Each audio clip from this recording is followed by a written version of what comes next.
Shalom amigos, ¿cómo están? Una vez más con el gusto de traer el comentario semanal de nuestra parashá. Hoy estaremos dando finalización al Humás de Bemidbar, el libro de Números, y nos toca en nuestra cita comentar las parashot de Matot y Masei. ¿Okay? Son las dos parashot con que se despide este Humás, este Sefer, y dentro de lo que es la costumbre general, básicamente estas dos parashot se leen en la misma semana, de forma simultánea. Bien, vamos a tratar de abarcar en forma los aspectos más importantes, nos damos cuenta pues el contenido que abarca. Estamos ubicándonos en el versículo 2 del capítulo 30 y así dice la Torá. Moshe habló a los jefes de las tribus de los hijos de Israel diciendo: esta es la palabra que el Eterno ha ordenado. Si un hombre hace un voto ante el Eterno y emite un juramento para imponer una prohibición sobre su persona, no profanará su palabra, conforme a todo lo que sale de su boca deberá hacer. Y si una mujer hace un voto al Eterno o impone una prohibición en casa de su padre en su adolescencia, y su padre oyó su voto o la prohibición que impuso a su persona, callando su padre sobre ella, todos sus votos se mantendrán y cualquiera de sus prohibiciones que ella haya impuesto sobre su persona se mantendrán. Pero si su padre la retiene el día en que lo oye, entonces todos sus votos y todas las prohibiciones que impuso sobre su persona no se mantendrán y el Eterno la disculpará, ya que su padre la retuvo. Bien, vamos a detenernos acá. La parashá da inicio en esta sesión con respecto a lo que son las leyes de los nedarim, de los votos. ¿Okay? Votos y juramentos que una persona se impone no porque la Torá lo establezca, ¿okay? Sino que la Torá viene a entender la necesidad que hay en el hombre, en el ser humano, de tratar de establecerse este tipo de exigencias con el objetivo de reforzar su carácter, su conducta con respecto a alguna debilidad, y con esta situación el Eterno viene entonces a legislar sobre esa necesidad.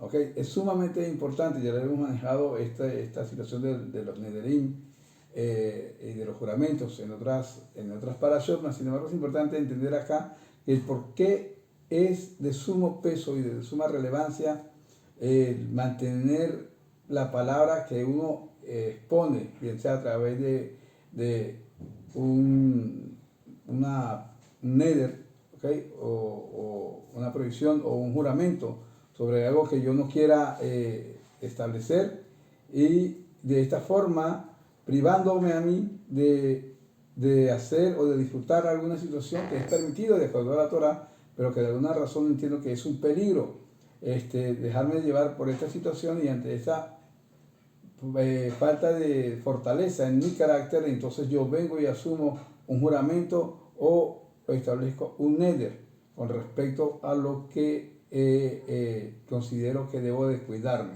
Entonces, es importante tomar en cuenta la razón fundamental por qué esto es tan importante para Kadosh Baruj Hu y por qué viene a legislar sobre una situación que básicamente, como dije en un principio, él no nos los exige.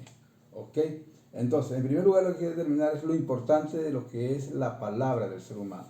¿Okay? Cuando el hombre entiende de la fuerza, la energía que genera con sus labios, ¿okay? Con su lengua, al expresar palabras, debe ser consciente de lo trascendente que es esto y de lo influyente que esto se genera alrededor de todo su entorno.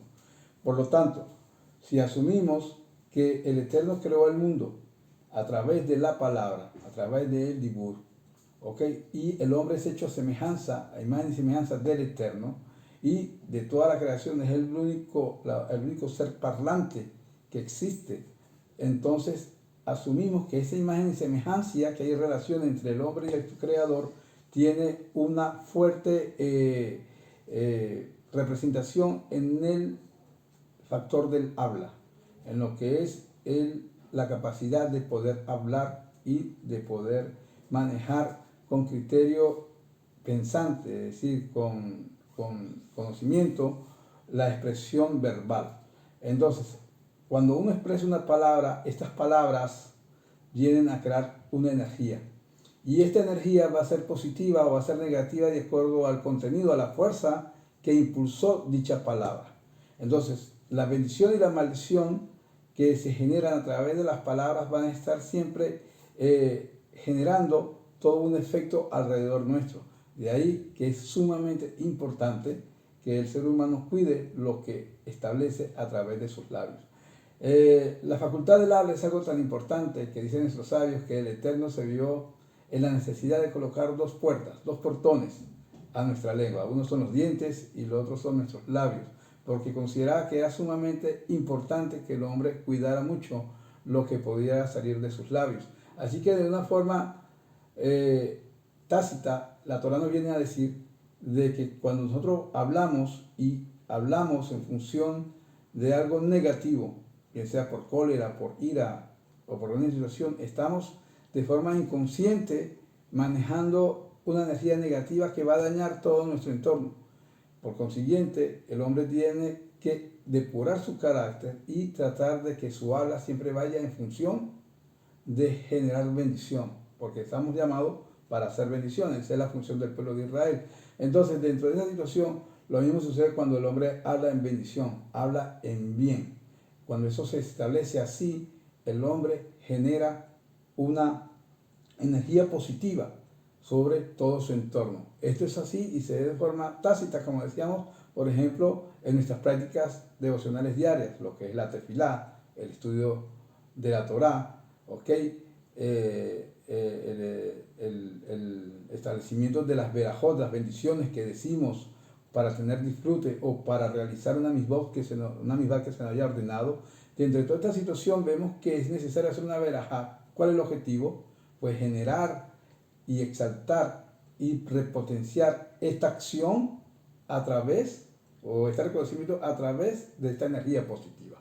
Entonces, tomando en cuenta esto, el Eterno dice, cuando tú establezcas un neder, un voto, o hagas un juramento para negarte algo que nadie te está obligando, sino que tú lo quieres asumir, entonces tienes que tener cuidado porque te voy a demandar que cumplas lo que has dicho. Teniendo esto como referencia, entonces podemos entender por qué esta parashá viene a abrirse con este tema de los juramentos y de los votos, una vez que salimos en la parashá de Pinjas, hablando sobre todas las fiestas de la Torá, ¿okay? Los korbanot y todas las celebraciones, todas las cosas, las mitzvot que se establecían en cada una de las fiestas. Entonces viene a justaponer la Torá esta situación del neder y del voto, porque muchas veces en medio de la alegría de la celebración de las fiestas de nuestro pueblo, entonces el hombre se descuidaba en su bebida, en su comida y en su conducta, y entonces veía necesario que para evitar caer en una situación denigrante, entonces se establecía un voto y se ponía esa exigencia sobre su persona. ¿Okay? Eso es básicamente lo que va a mover toda esta situación de comprender cómo se maneja y se legisla sobre esta situación. Entonces vamos a entrar en detalle. Dice que si un hombre, o sea, un hombre de una persona mayor de edad, o sea, mayor de bar mitzvah, establece un voto, un juramento, y impone su religión sobre su persona, no profanará su palabra. Es decir, si no cumple lo que dice, es como profanar la palabra. Es decir, como estamos hablando, faltando el valor a lo que has dicho. Entonces, a esta situación se le llama profanar la palabra. Y conforme a todo lo que sale de tu boca, deberás hacer. Esa es una situación que como pueblo debemos imponernos, como ser humano y como individuo. Eso debe ser una norma de vida. ¿Ok? Cumplir siempre con lo que decimos. Entonces, el hombre, una vez que lo hace, tiene que cumplir con lo que está estableciendo. Ahora, vemos la diferencia entre lo que es un hombre y una mujer. Si una mujer hace un voto al Eterno o impone una provisión en casa de su padre, en su adolescencia, es decir, ya es una mujer mayor de bat mitzvah, pero hermosa, todavía no se ha desposado y vive en casa de su padre.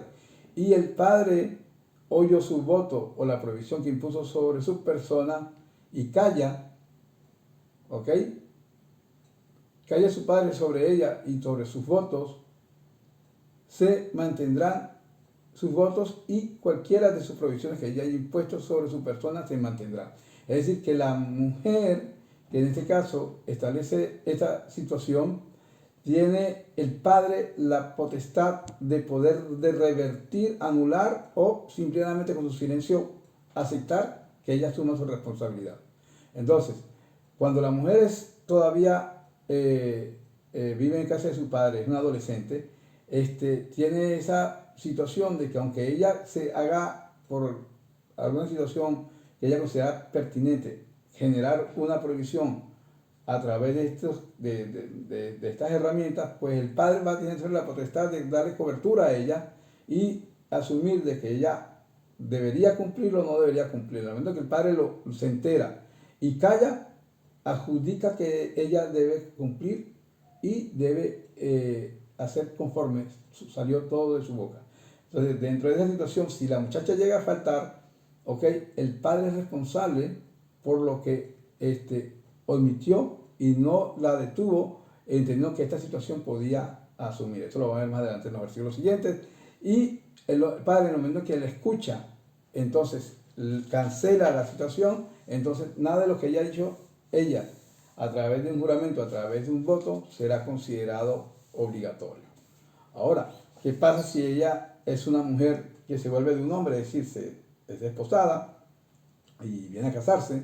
Entonces, esta situación se mantiene igual, solamente que ahora la potestad ya no está en el padre, sino está en el marido. El esposo es el que tiene la autorización o la capacidad de prohibirle de que ella establezca o no dicha situación, dicho juramento, dicho voto. Entonces, dentro de toda esta circunstancia, la mujer que siempre dice que es mal puesta porque siempre se va más la Torá hacia la parte masculina y que la parte femenina no se toma mucho en consideración porque poco participación se le da a la mujer dentro de lo que es la Torá de forma explícita. Aquí vemos que no, que la Torá aquí establece la ventaja que tiene la mujer con respecto al hombre. El hombre es responsable por sí solo, mientras que la mujer tiene el comodín, por decirlo de alguna manera, desde el punto de vista de la jurisprudencia, de poder ella preservarse de que venga algún mal sobre ella por el hecho de no cumplir sus palabras. Entonces vemos que esta situación cambia en el caso de que esta mujer sea una mujer divorciada o sea una mujer viuda. Ya entonces en ese caso ella, al no tener una cabeza sobre sí, es decir, ni padre ni el marido, entonces lógicamente ella es responsable de todo lo que sale de su boca en cuanto a lo que es juramento y a lo que respecta a los votos. Entonces, esta situación culmina lo que sería el capítulo 30 y entraríamos al capítulo 31. Entonces vamos a ver rápidamente el capítulo 31, es la ordenanza que el Eterno le da a Moshe para que vaya a cobrar venganza de los hijos de Israel por lo que le habían hecho el pueblo de Midian. Así se establece en la introducción de este capítulo 31, en los primeros pasukim, y dice que Moshe habló a la nación diciendo: de entre ustedes armen hombres para el ejército para que estén contra Midian, a fin de infligir la venganza del Eterno sobre Midian. 1000 por cada tribu de todas las tribus de Israel enviarán al ejército. Entonces, la ordenanza del Eterno a Moshe estaba para que Moshe estableciera lo último que debería ser asignado para él como líder del pueblo de Israel, que era que tomara venganza de los hechos que había acometido contra el pueblo de Israel, el pueblo de Midian. Y dentro de esta situación, el Eterno le advierte a Moshe que una vez que él cobre venganza, entonces él será reunido con su gente, es decir, que él tendría la situación de morir una vez que llegara a esto. Sin embargo, aquí podemos destacar varias cosas. En primer lugar, ¿por qué Midian solamente? ¿Por qué no Moab? Entendemos que Moab, cuando asume la situación de resguardarse sobre la amenaza que representaba el pueblo de Israel, lo hacía en forma de defensa propia, tratando de resguardar su espacio geográfico y evitar una invasión. Entonces, en cierto modo, pues una de las razones por las cuales a Moab no se le manda a exterminar, como en el caso de los Midianitas, es básicamente por esto. ¿Ok? Mas, sin embargo, a los Midianim, que su objetivo era destruir el pueblo de Israel por el simple hecho del odio en sí, del odio gratuito. Entonces, dentro de esta situación, el Eterno considera que la ofensa había sido demasiado alta y no podía dejarla pasar por alto. A tal situación, entonces, manda al pueblo de Israel a través de Moshe de hacer la guerra contra Midian. Y rescatamos en otra oportunidad, en la parasha anterior dijimos de que una de las razones por las cuales a Moab no se le extermina inicialmente era porque también el Eterno tenía previsto que a través de Moab surgiera la corriente, la descendencia de lo que sería el rey de Israel. ¿Okay? Recordemos que Ruth era moabita y de Ruth vendría David. ¿Okay? Por coincidencia de David vendría pues la simiente del Masías. Entonces, bien, vamos a avanzar en esta situación. Vemos que entonces se manda a armar a 1000 por cada tribu. Hombres que tenían edad dentro de lo que era el componente del ejército, hombres mayores de 20 años en adelante, y cada tribu tenía que aportar 1000 hombres. ¿Ok? Y otra cosa que asumimos acá es que Moshe entendía que una vez que se cobrara venganza, él iba a partir, iba a reunirse con su gente. Y aquí vemos una de las cosas que es sumamente importante destacar. Esto no vino Moshe aquí a asumir, con esto me voy a tomar tiempo, voy a meditarlo, no tengo apuro con esto, porque entre más lo adelante y logro este objetivo, entonces más rápido voy a pasar yo de este plano. Vemos que Moshe en ningún momento bajó su responsabilidad como líder, sino por el contrario, inmediatamente que el Eterno le ordenó, inmediatamente él así ordenó a su vez a las tribus de que se prepararan con su ejército para entonces hacer frente a este encargo que el Eterno le había hecho. ¿Ok? Entonces, de los millares de Israel, estamos en el verso 5 de este capítulo 31, dice, fueron entregados 1000 por cada tribu, 12.000 hombres armados por el ejército, y Moshe los envió. Okay, aquí es reiterativo, 1000 por cada tribu para el ejército. A ellos y a Pinjas, hijo de Eleazar el Cohen, al ejército con los utensilios sagrados y las trompetas. Entonces, la función de Pinjas aquí, recordemos que ya había subido como Cohen, okay, como sacerdote, y él, pues, viene de una forma a ser como que sería el Cohen Milhamá, o sea, el Cohen que estaba ungido para la guerra.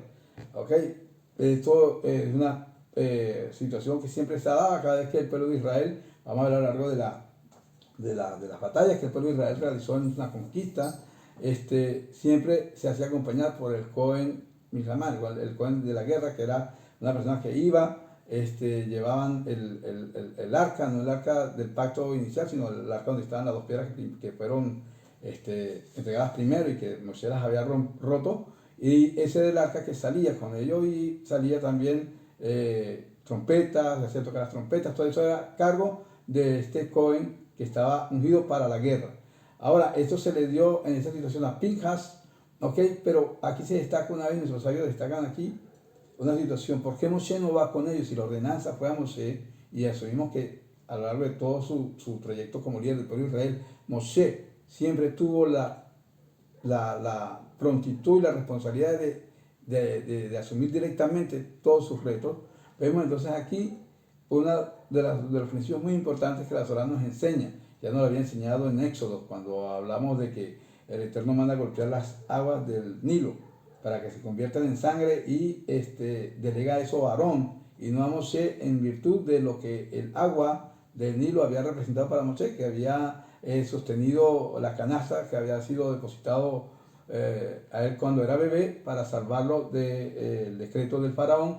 Y entonces, ante esa situación, no fue Moshe quien golpeó el agua respecto a esa situación, sino que fue Aarón. Ahora aquí es lo mismo, recordemos que los midianitas, una vez que Moshe escapó de Egipto, porque cuando se entregó su condición y quiso participar y tomar un rol protagónico dentro de la liberación del pueblo de Israel, es acusado por los mismos hebreos de que había dado muerte a un egipcio, y el faraón busca matarlo, o sea, busca apresarlo para condenarlo a muerte, y él escapa. ¿Dónde escapa? A Midian. Midian se consiguió con las hijas de Yitro, llegó a Yitro, se casó con una de las hijas de Yitro, y entonces estaba él involucrado de alguna otra manera con el pueblo midianita. Ante esta situación, Moshe asume no ir y manda a Pinjas.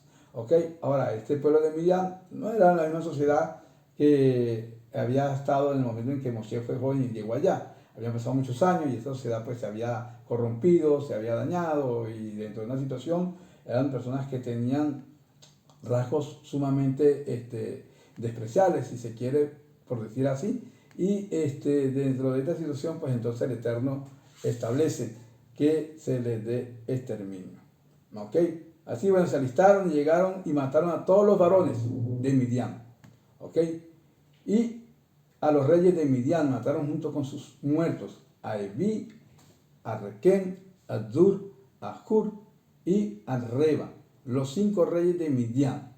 ¿Ok? Y a Bilán, hijo de Beor, mataron a espada. Este Bilán era el hechicero, el profeta que comentábamos en la parashá de Balak, ¿ok? Y que en esta situación él estaba considerando que él se había salido con la suya al aconsejar y asesorar a Balak con respecto de cómo hacer tropezar al pueblo de Israel a través de las hijas de Moab.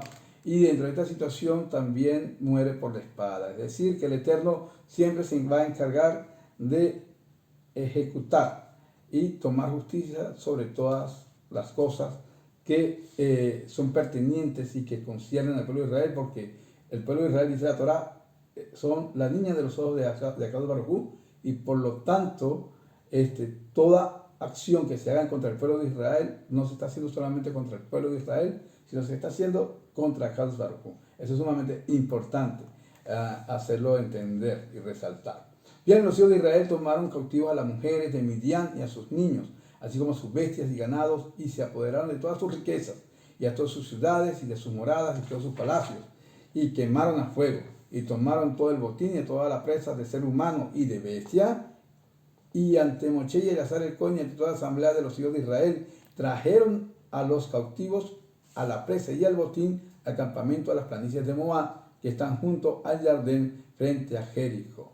Es decir, estos hombres fueron y de forma efectiva hicieron todo lo que era el exterminio de los varones acá, de su liderazgo, de sus reyes, y tomaron botín de todo lo que había, ¿ok? Y todas las cosas que no podían traer las quemaron. Y lo demás vino a traer en botín, es decir, tanto el botín de piedras preciosas, metales preciosos, y todo lo que tenía un valor. Y dentro de esto, pues, todas las mujeres se las trajeron, ¿ok? Y los animales, que representaban parte del botín. Entonces ellos llegaron frente al Jardín, frente a Jericó, y Moshe y Eleazar el Cohen y todos sus líderes de la asamblea salieron a su encuentro. Es decir, toda la línea de liderazgo del pueblo de Israel salió del campamento de Israel y se consiguieron con ellos en la frontera, ahí en Jericó, frente al Jardín. Entonces, ¿por qué salieron? Porque estos hombres venían con todo un botín, venían de hacer una incursión bélica, habían matado a muchas personas, estaban contaminados de cadáver y no podían entrar al campamento. Entonces, por lo tanto, Moshe se ve la necesidad de salir a recibirlos afuera y dar las instrucciones con respecto a cómo hacer para poder ingresar una vez que hicieran todo el ritual. Y aparte de eso, pues también los líderes de este ejército vendrían a traer pues, parte de lo que había sido la incursión bélica y los resultados que habían obtenido en ella. Entonces, Moshe se encolerizó, dice el verso 14, contra los comandantes de las tropas, los oficiales de millares y los oficiales de centenas que venían del ejército de guerra. Y Moshe le dijo, han dejado con vida a todas las mujeres.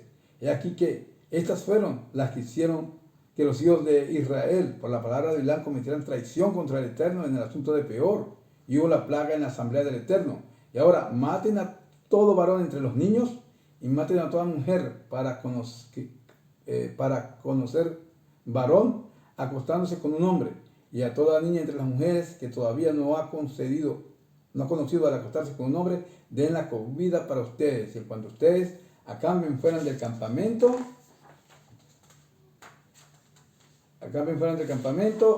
durante un periodo de 7 días y cualquiera de ustedes que haya matado a una persona o cualquiera que haya tocado un cadáver debe purificarse en el tercer día y en el séptimo día, y ustedes y sus cautivos, y purificarán toda su vestimenta y todo utensilio de piel y toda obra de cabra y de todo utensilio de madera. ¿Ok? Y aquí vamos a detenernos y vemos entonces que dice la Torah aquí que Moshe se encolerizó. Hemos siempre destacado que una de las características que podíamos adjudicarle a Moshe era que era un hombre humilde, un hombre que tenía una capacidad de aguante y unas circunstancias que muy difícilmente otro hombre sobre la tierra haya destacado y desarrollado a ese nivel, no por algo, no por de forma casual. El Eterno lo comisiona para ser quien libera al pueblo de Israel de Egipto. Mas, sin embargo, aquí la Torah dice que él se encolerizó. ¿Ok? Vamos a hablar un momento sobre lo que es el aspecto de encolerizar. En el caso de Moshe, no se encolerizó como nos encolerizamos los hombres que estamos más sujetos a pasiones dentro de lo que respecta a la situación.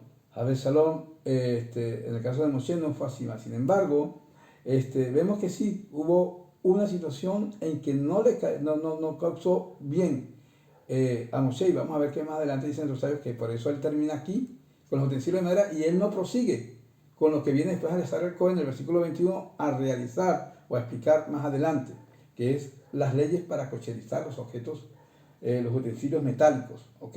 Entonces parece, dicen los sabios, que a través de esa cólera que Moshe le generó ver cómo no habían sido lo suficientemente inteligentes de entender de que si las mujeres eran las que habían causado que el pueblo de Israel se arrastrara a la promiscuidad sexual y a la idolatría con Baal peor, ¿cómo se les atreve o se les ocurre a ellos traerlas a ellos como parte del botín? Entonces por eso Moshe va a ordenar que ejecuten a todas las mujeres, ¿okay? Y a los niños que hubieran dentro de ellos, o sea, dentro del grupo de cautivos. Y solamente se podían dejar a las niñas que en este caso, por su edad, no tuvieran la capacidad de haberse acostado con un hombre. Entonces, ¿por qué se establece esta situación? Porque las mujeres, como dijimos, representaba el hecho de que eran la causa el objeto que generó la decadencia del pueblo de Israel. En el caso de los varones, niños, que ellos trajeron por el hecho de ser niños y no los mataron, era por el hecho de que eran niños, exactamente, pero sin embargo estos hombres crecerían, después serían hombres, y el resentimiento iba a generar un potencial enemigo dentro del pueblo de Israel, porque ellos vendrían a ser después como esclavos dentro del pueblo de Israel, y por esa circunstancia Moshe los manda a matar. Y solamente se quedan con las niñas que no tuvieran una situación que representara un peligro. Entonces ellas sí se quedaron como parte de siervas dentro del pueblo de Israel, parte del botín. Okay, ahora, sin embargo, vamos a hablar de lo que representaba aquí.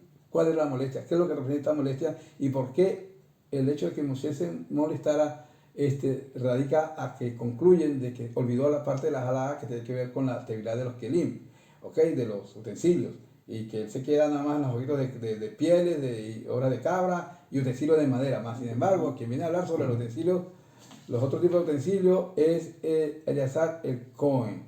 ¿Okay? Dice, este es el de la Torah que el Eterno ha ordenado a Moshe. Y entonces es Eleazar el que viene a establecer eso, y por eso dicen los sabios que se olvidó. Entonces es importante destacar aquí que, aunque no fue el caso de Moshe, porque como dijimos, Moshe no llegó a enfadarse, a enojarse al punto tal como lo hacemos nosotros que estamos sujetos a pasiones, la Torah nos viene a enseñar eso, lo importante que es no sucumbir ante la mal aspecto, la mala característica del enojo. ¿Okay? Quien se enoja, lamentablemente, es considerado como si predicara idolatría. ¿Por qué? Porque la idolatría y el orgullo van de la mano conjuntamente. Entonces, cuando a una persona le pasa algo, le acontece algo que va en contra de lo que él espera, lo que él aspira, entonces él considera que esta situación es intolerable, que cómo le va a pasar esto a él, y dentro de esta situación revierte sus emociones, le da rienda suelta a su temperamento y entonces reniega de la situación que está viviendo. Y es sumamente importante aclarar, cuando tú reniegas de las circunstancias que nos corresponde, estamos renegando de la supervisión divina, porque nada nos llega a nosotros de forma casual. Cuando algo acontece en nosotros, aunque no nos guste, debemos entender que viene para nuestro propio bien. Ok, esto lo vamos a estar desarrollando un poquito más adelante si nos da tiempo en la parasha de Masei. Y es sumamente importante asumir eso. Entonces, por eso nuestros sabios dicen que el que se enoja es como si la persona estuviera ejecutando una práctica idolátrica. Lo contrario del enojo es siempre mantenerse alegre. Entonces, es una gran misbah. Dice que misbah gedolá tenemos, que es estar alegre siempre. ¿Okay? Así decía Rabbi Nachman. ¿Okay? Entonces, es una situación que revierte la característica del enojo, es mantenerse alegre, y eso no es fácil. ¿Okay? No es fácil siempre mantenerse en esa situación. Dicen nuestros sabios, Rabbi David Haim Vital, el máximo exponente de toda la obra de Arizal, dice que la Arizal se cuidaba de muchas cosas, era un hombre sumamente místico, ¿sí? Por eso llegó a alcanzar el nivel que tenía, ¿okay? Para poder recibir todo el nivel de revelación que tuvo. Mas, sin embargo, dice Jaina Vital que una de las cosas que más se cuidaba su maestro era esa, evitar caer en enojo. ¿Okay? Bien, vamos dejando esto aquí, vamos a seguir porque el tiempo nos avanza. Y entonces viene y Eleazar a Cohen viene, les dice, les recuerda las leyes de la Torah con respecto a lo que era las leyes de la purificación de los utensilios. Recordemos que los utensilios pues eran de cobre, eran de plata, otros eran de oro, y esto tendrían que, para pasar por una situación de purificación, todo lo que aguantaba fuego tenía que pasar por el fuego, tenía que ser fundido, ¿ok? Y se conservaba solamente el metal. Y lo que no podía pasar por el fuego, como las pieles, las cosas de madera y toda esta situación, entonces tenían que hacer purificación, como lo dijo Moshe, a través del mikve, a través de la tevilá, y dentro de esta situación adquirían la santidad para poder ser utilizada por el pueblo de Israel. Entonces, veamos lo importante que es el concepto de Kedushá, de ser apartado, que incluso un utensilio que no tiene un alma en sí, es necesario que pase un proceso de purificación para que un yehudit pueda tener uso y provecho de él. Entonces, cuanto más el ser humano, ¿okay? Que tiene un alma en sí misma y que es sumamente valiosa para el Eterno, entonces por eso el pueblo de Israel tiene que cuidarse mucho con ese aspecto de la pureza. Entonces, bien, vamos a seguir aquí en lo que el Eterno le dice a Moshe, también en el verso 25, que haz la cuenta de la presa de cautivos, tanto de seres humanos como de bestias. Tú, Eleazar, el Cohen y los jefes de los clanes paternos de la asamblea, dividirás la presa entre los que participaron en la batalla, que salen al ejército, y toda la asamblea. Es decir, todo el botín, todo lo que traían seres humanos, bestias y metales y piel y todas esas cosas, tenía que dividirse por mitad. ¿Okay? Aquí la Torah viene a hacer un recuento. ¿Cómo se dividía esto? El 50% era de los 12.000 hombres que fueron a la guerra. ¿Okay?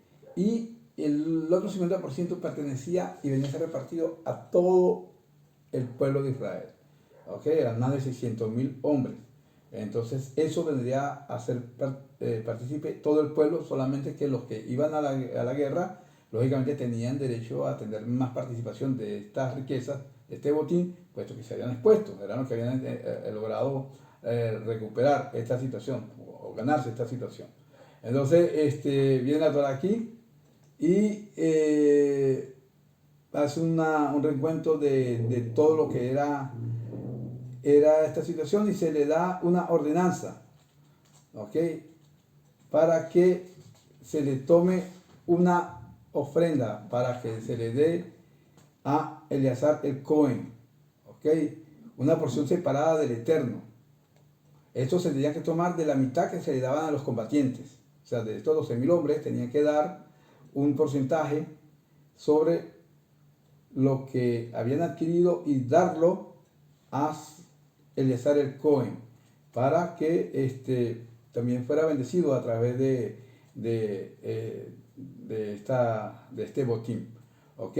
Y en el caso de la otra 50%, ellos tendrían que dar, ¿ok?, también un porcentaje que era para los levitas. Recordemos que los levitas tampoco tenían participación directa en esta guerra y por lo tanto ellos no les correspondería nada, más sin embargo también se les da una ofrenda que debería entregarle a ellos, y esto se tomaría no de los combatientes, sino se le tomaría de lo que le correspondiera a la mitad de los hijos de Israel.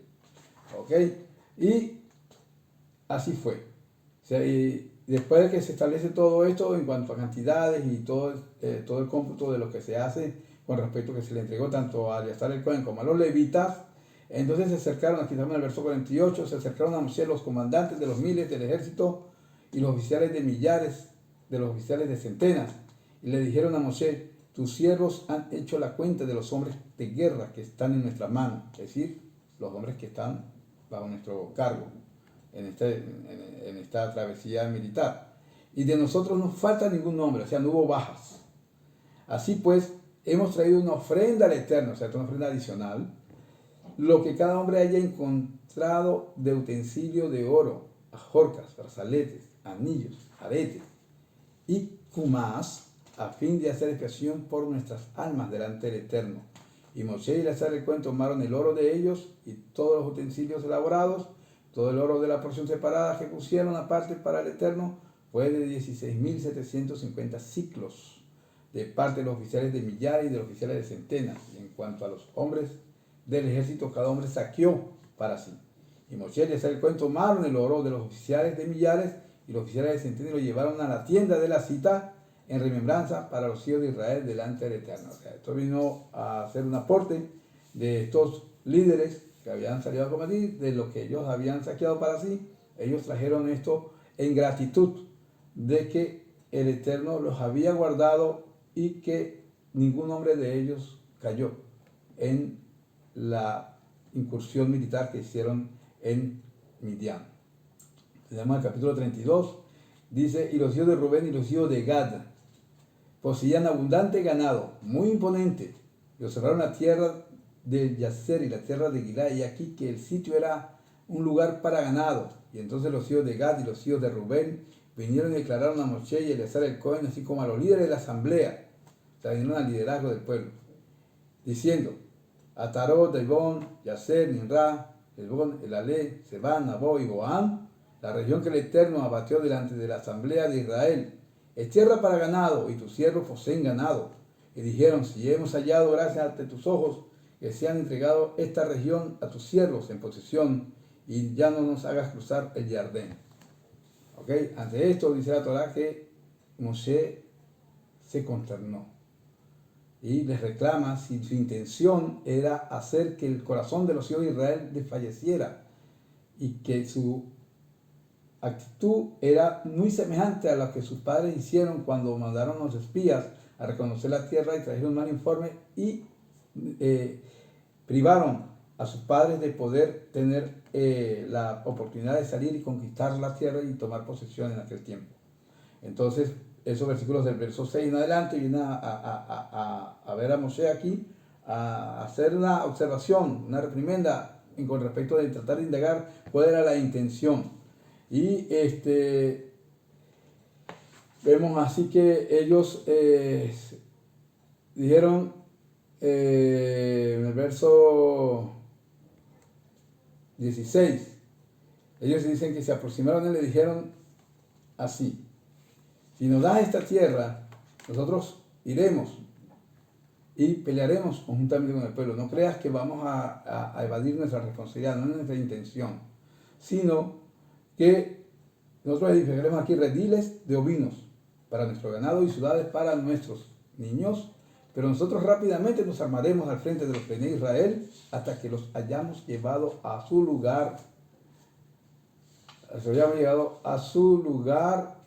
Y nuestros niños permanecerán en las ciudades fortificadas a causa de los habitantes de la tierra. y no regresaremos a nuestra casa sino hasta que cada hombre de los hijos de Israel haya tomado posesión de su patrimonio, pues no heredaremos junto con ellos al otro lado del Jordán en adelante, ya que nuestro patrimonio habrá llegado a nosotros, a la ribera oriental del Jordán. ¿Okay? Entonces ellos le aclaran a Moshe que su intención no era en ningún momento no seguir contribuyendo, sino que consideraban que era una tierra que aportaba demasiada potencialidad en su vegetación y se prestaba para la cantidad de ganado que ellos tenían. Entonces Rubén y Gad eran dos tribus que tenían abundante ganado y vieron la oportunidad de poder solicitar esto a Moshe. ¿Y qué estaban solicitando a cambio? Dicen, bueno, en vez de tú dividir la tierra prometida en 12 regiones, vas a dividirla solamente en 10. Pues nosotros heredaremos acá y no heredaremos con ustedes. Ahora, si vamos a ir a pelear, si vamos a conquistar, y no regresaremos hasta que no vean que los hijos de Israel hayan conquistado toda la tierra. Recordemos que la fecha, el tiempo que se tomó la conquista fue de 7 años, y ellos cumplieron su palabra. ¿Ok? Y solamente vemos aquí lo que Moshe les establece. En primer lugar vemos que él ordena sus prioridades. Dice, ok, construyan entonces ciudades para sus hijos y rediles para su ganado, no al revés. Tú vienes y me dices que vas a construir rediles para tu ganado y ciudades para tus hijos. Yo digo, no, vas a construir la ciudad para tus hijos y rediles para tu ganado.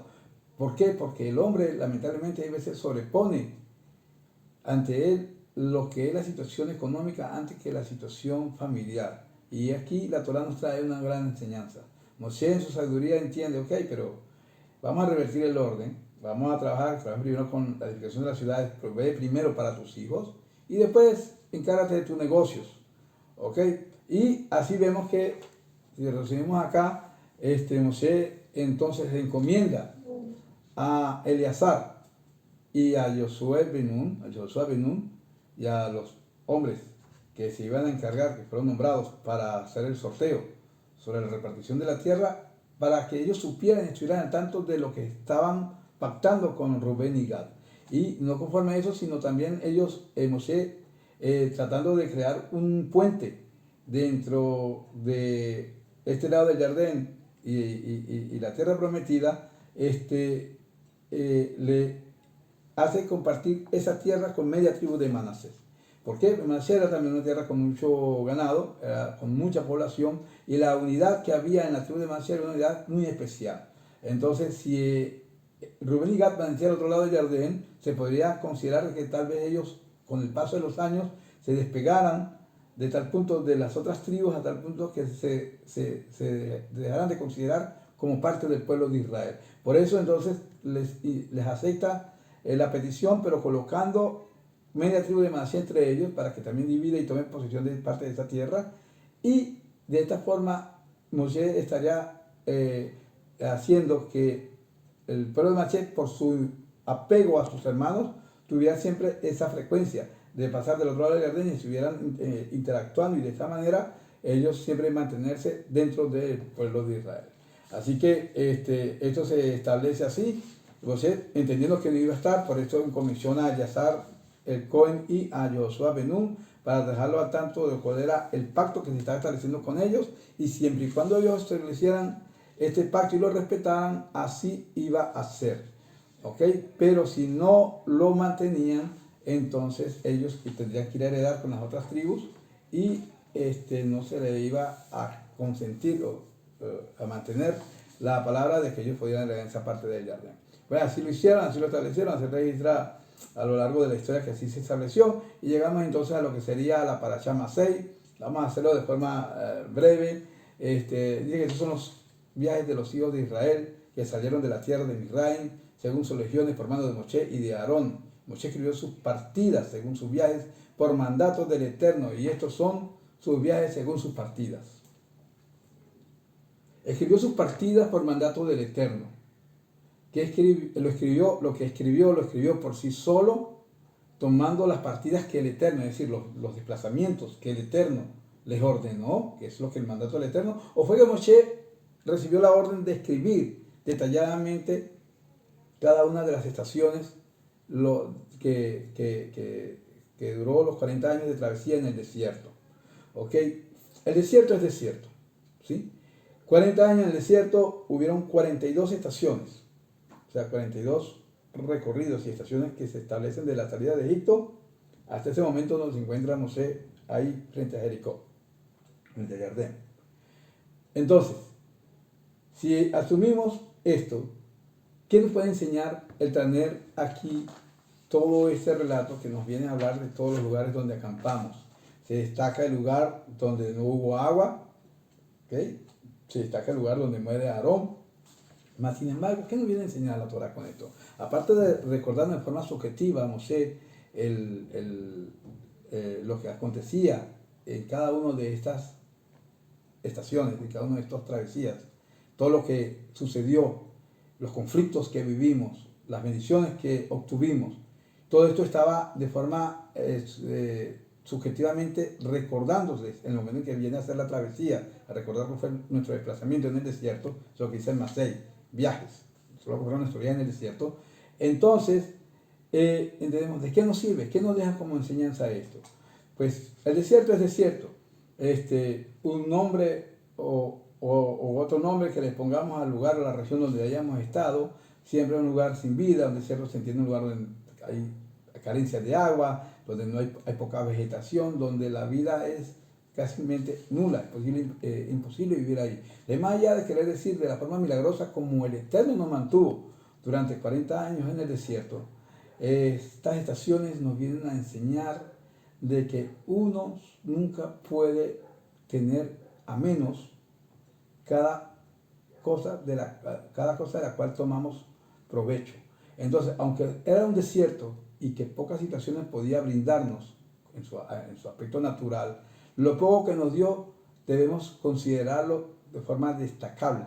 Por eso vienen a hacer memoria de esos lugares. Entonces, ¿qué importa el nombre o qué importa el lugar si siempre es desierto? ¿No? Es importante. ¿Por qué? Porque a través de cada una de estas travesías, el Eterno generó una corrección en lo que era el comportamiento, el temperamento del pueblo de Israel como nación. Entonces, ¿qué aprendemos acá? Nuestros sabios nos enseñan. Así como 42 estaciones tuvo el pueblo de Israel en el desierto, y en medio de ella el Eterno amoldó al pueblo hasta poder lograr que tuvieran la capacidad de adquirir por mérito la tierra que había sido ofrecida a sus padres. De la misma forma, nosotros como ser humano tenemos que pasar por 42 circunstancias a lo largo de nuestra vida, a través de las cuales vamos a moldear nuestro carácter, y una vez que moldeamos el carácter, entonces estaremos preparados para continuar, es decir, para continuar al mundo venidero, es decir, para pasar a un plano superior. Eso fue lo que sucedió acá. Estaban pasando del desierto a la tierra prometida, y esto viene a ejemplificar o aportarnos a nosotros con esta enseñanza de que el hombre tiene estos 42 procesos que van a estar moldeando su temperamento. Y dentro de esa situación, el temperamento, que es algo innato, porque el hombre nace con su característica temperamental, ¿ok? El objetivo del Creador es hacerlo desarrollar, hacerlo elevar a su potencia. Por lo tanto, eso es decir, yo soy así porque nací así, así me hicieron, ese soy yo. No, somos así, así nos hicieron, ciertamente. Y eso tiene un valor intrínseco, lógicamente que sí. Ahora, el hombre tiene que ir a su desarrollo. Y hasta que el Eterno no haga procesar a cada ser humano a través de estos 42 niveles, donde va a confrontar su temperamento y logre romper ese yo egocéntrico que hay en cada uno de nosotros, entonces no estaremos preparados para poder seguir adelante, es decir, poder tener acceso al mundo venidero.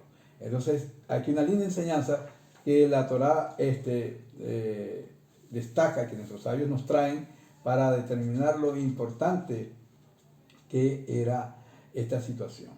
Bien, se establece cómo se iba a hacer el sorteo de la tierra de Israel, cómo se iba a hacer esta situación, que una vez que fuera conquistada tenía que venir Josué Ben Nun y Eleazar, el Cohen, a establecer suertes, conjuntamente como representante de cada tribu, para establecer el repartimiento de la tierra. Quienes más tuvieran población, cada tribu que tenía más población recibía más tierra, las que tenían menos población recibían menos tierra.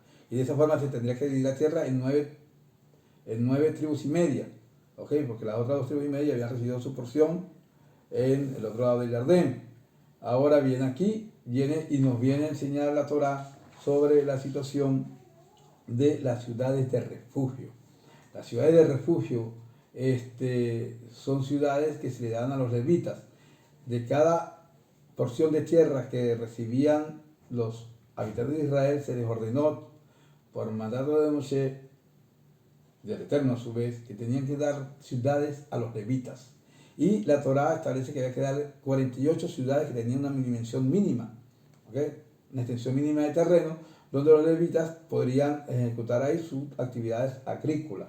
Dentro de estas ciudades, había que tomar 6 ciudades llamadas ciudades de refugio, ¿okay? Estas ciudades de mi refugio eran establecidas para que que por alguna razón asesinaba a una persona de forma voluntaria, es decir, sin premeditación ni alevosía, pudiera huir a esa ciudad de refugio hasta determinado un momento que pasara el proceso y verificara si él tomó la vida de esa persona que el Eterno le puso en sus manos de forma involuntaria, o si por el contrario la tomó de forma ventajosa, con premeditación y alevosía.